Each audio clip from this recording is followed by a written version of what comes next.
Christmas is a beautiful and joyous time of year, at least for most people. For others, it's quite the opposite.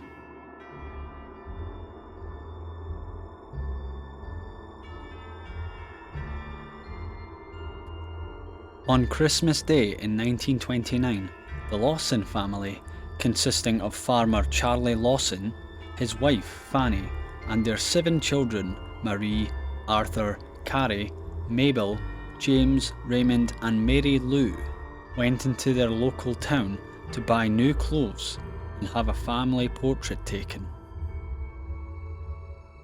Since they're far from wealthy, this seemed very unusual, but nobody questioned it, and after a long fun day, the family returned back to the farm. Later that day, Carrie and Mabel were walking by the tobacco barn. It was at this point where their father, Charlie, who it appeared had waited for them at the barn, began his massacre. When the sisters were close in range to the father that they loved, he shot them with a shotgun. He then ensured that they were dead by bludgeoning them, and placed the bodies inside the tobacco barn. Afterwards, he returned to the house and shot his wife Fanny, who was on the porch. As soon as the gun was fired, Marie, who was inside, screamed, while the 2 small boys, James and Raymond, attempted to find a hiding place. It didn't take long for Charlie to shoot Marie. He then searched the house and found the 2 boys and shot them too. Lastly, he looked down into the cot of Mary Lou, his 4-month-old child. He bludgeoned her to death. After the murders, Mr. Lawson went into the nearby woods and a few hours later shot himself. Because footprints encircled the tree by his body, it's thought that Charlie spent his last hours pacing around in circles thinking about what he had done. The only survivor was his eldest son, 16-year-old Arthur, whom he had sent on an errand just before starting his deadly work. It is unknown why Charlie spared him. The lack of known motives, as well as the holiday timing, keep this massacre as one that history will always remember.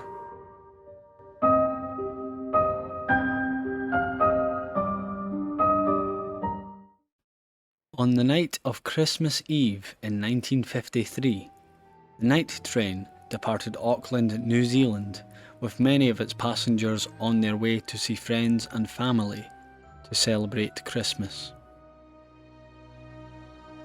Disaster emerged when a nearby dam collapsed, causing the water to create a violent mudslide, destroying everything in its path.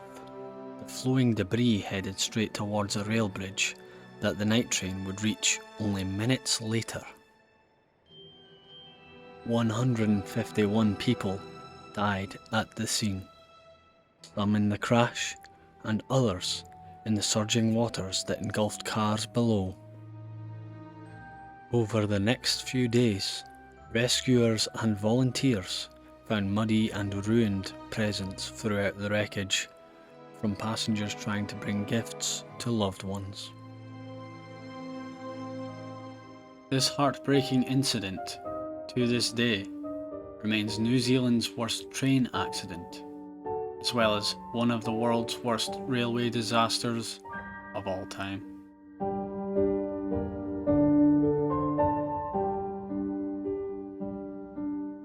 On a cold Christmas Eve in 2014, after putting their 2 children to bed, Dustin Klopp and his wife Stephanie Kalefner were wrapping Christmas presents when an argument broke out.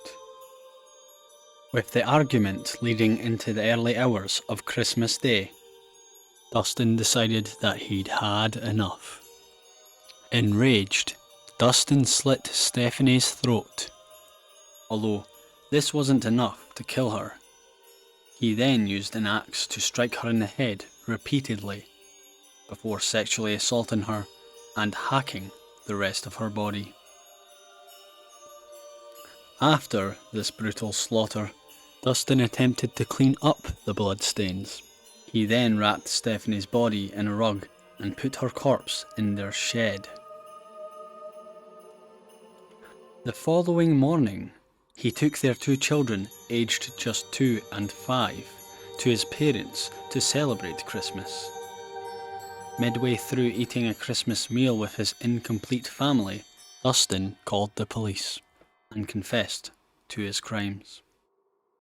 Ultimately, he was charged with homicide, evidence tampering, and abuse of a corpse.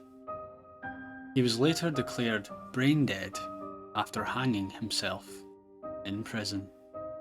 Dustin Klopp had been in prison since turning himself in to police Christmas Day for the brutal murder of his wife Stephanie Kilhefner at their home in Ronks. Now, the Lancaster County Prison is where he ended his own life. The Lancaster County coroner says the 36-year-old hung himself Wednesday with a bedsheet and is now brain dead.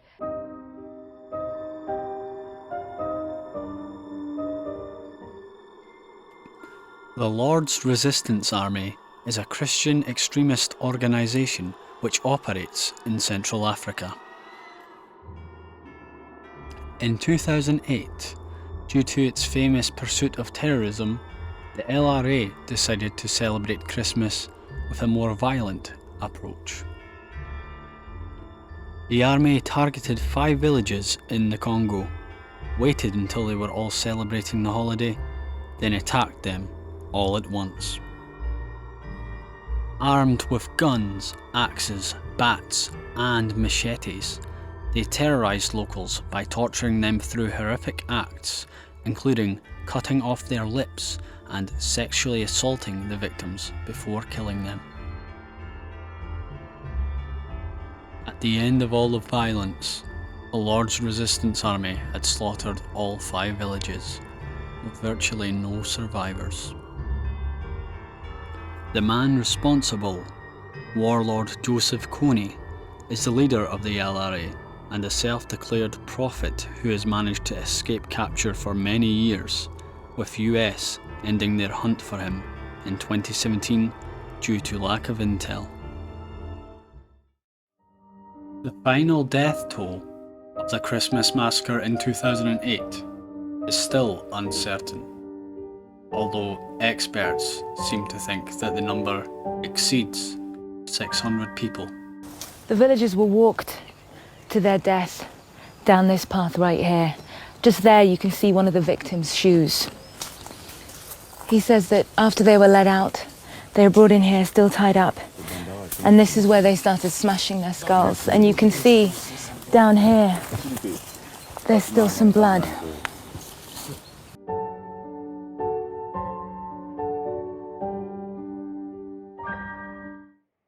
Christmas time is about communities coming together and loving each other unconditionally. However, on the night of Christmas Eve 1865, this was not the case. That night, 6 former Confederate soldiers held a meeting to discuss their concerns regarding the future of their country. After long discussions leading into Christmas Day, the 6 men had agreed to form a hate group known as the Ku Klux Klan. This group heralded a horrific chapter in American history and used their beliefs in white supremacy, segregationism, anti-Semitism, and homophobia to justify torture, terrorism, and murder, with the first wave of the KKK alone killing hundreds of African Americans. Although the Ku Klux Klan had over 6 million members at one point, the numbers thankfully dropped drastically over the course of time. Unfortunately, the group still exists today, 150 years after its initial formation. Landsman, left face, forward, march! In a forest grove not far from the nation's capital, For God. For God. For country. For country. A group of men and women gather. For race. For race. For clan. For clan. As the light fades, they enact a ritual over a century old, but as fresh and searing as the flame they ignite. Klansmen, the fiery cross. A cross on fire. The territory scarred by the battles of the Civil Rights era. A Klan bomb ripped apart Birmingham's 16th Street Baptist Church, killing 4 children attending Bible class.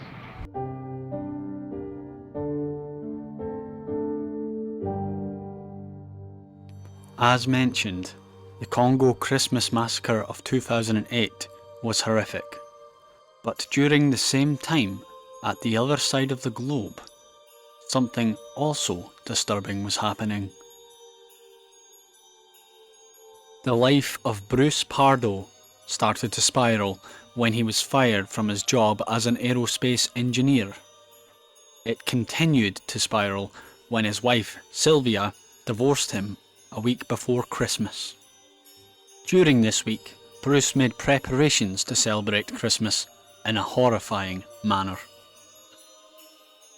While hosting a Christmas party at her home, Sylvia and 24 other family members were interrupted by an uninvited guest.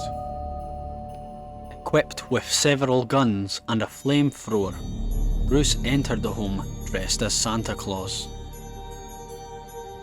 Excited to see Santa, his 8-year-old niece ran towards him to greet him, before being shot immediately. His rampage continued, and he opened fire on the guests with no hesitation, showing no emotion other than pure anger. Having killed several of the guests already, Pardo then set the house on fire with his flamethrower, killing his 17-year-old nephew in the process. He continued to open fire on his burning victims before beginning his next act. He then sought out his ex-wife in a deadly game of cat and mouse throughout the burning structure. After eventually catching Sylvia, Bruce shot her multiple times, killing her. At this point, the destructive flames had become uncontrollable, making the foundations of the house unstable. Santa left the scene, and instead of leaving presents, he left 9 people dead, including both of his ex-wife's parents and several of her siblings. At least 3 victims' deaths were caused by gunshot wounds alone, while 4 other victims died from a combination of both gunshot wounds and fire. 2 other deaths stemmed from the fire alone. Some of the bodies were burned so bad that they had to be identified through dental records. At least 13 children were orphaned after the massacre, and 2 others lost one parent. Police promptly searched the home of Bruce, and although they didn't find him, they stated that it was virtually a bomb factory. Bruce was later found at his brother's house. When he was discovered, he was already dead from a self-inflicted gunshot wound to the head. He was still wearing his Santa costume when they found him. He's shooting. What's your address? Ma'am, I understand. I need to know your address. The caller identifies herself as Letitia and says the gunman is her ex-brother-in-law, Bruce Pardo. When he shot, I heard the shots and they were like poppers and I wasn't sure what it was, so everyone started panicking and running, so we all dove under the dining room. Some of us dove, some of us left, I don't know. Letitia and her wounded 8-year-old daughter fled to a neighbor's home and called for help. My daughter's been shot. She was shot in the face on the side and she's bleeding. I know, I let the officers know. The officers are making sure it's safe for the paramedics to I come need a in. bandage, please. Her daughter is one of 3 injured survivors. Please come immediately. What is in your house? Immediately. Just this afternoon, police named the 9 people believed killed. They include Pardo's ex-wife, her parents, her sister, her 2 brothers and their wives, and her nephew. The victims were so badly burned, they will have to be identified by dental records. I don't know who else is alive. I know, ma'am. Just stay on the phone with me, okay? My whole family, there's 30 people, 25 people. I know. A family wiped out by one man with no history of violence, who police say planned his attack in meticulous detail.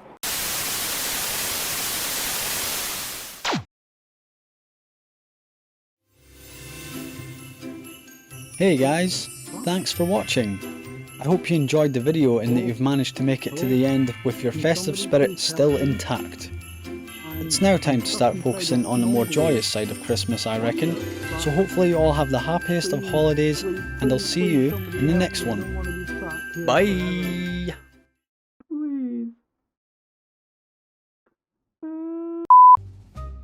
When he was found, he was already a corpse, with a self-inflicted wound of a bullet. I fucked up. The lack of known motives, as well as the holiday timing of this event. Why did I say event? That makes it sound like it's a fun time.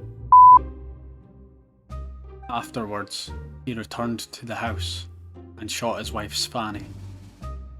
I mean, he didn't shoot his wife's fanny. He shot his wife, who was called Fanny. I mean, he might have shot his wife's fanny. I don't know. Hope not. Come on, man, you're only making this worse. Shut the fuck up.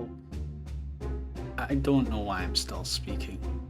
Thank you so much for watching. Unless you're a member of the KKK, in which I hope you develop a case of hemorrhoids so fucking bad that you can't sit down for the rest of your miserable fucking life. But I love everyone else. Unless you are also maybe a wife murderer or something like that, then... yeah, fuck you too. Bruce was later found at his brother's house. When he was... oh fuck. How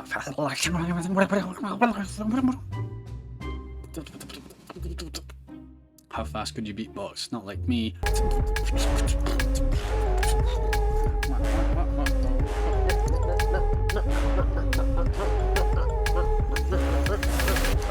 I need to take this video more serious. People are dying. Like 100 years ago. Wait. I can't count. What is going on in this brain? It doesn't exist. It doesn't exist. I think I've got some issues. Yeah.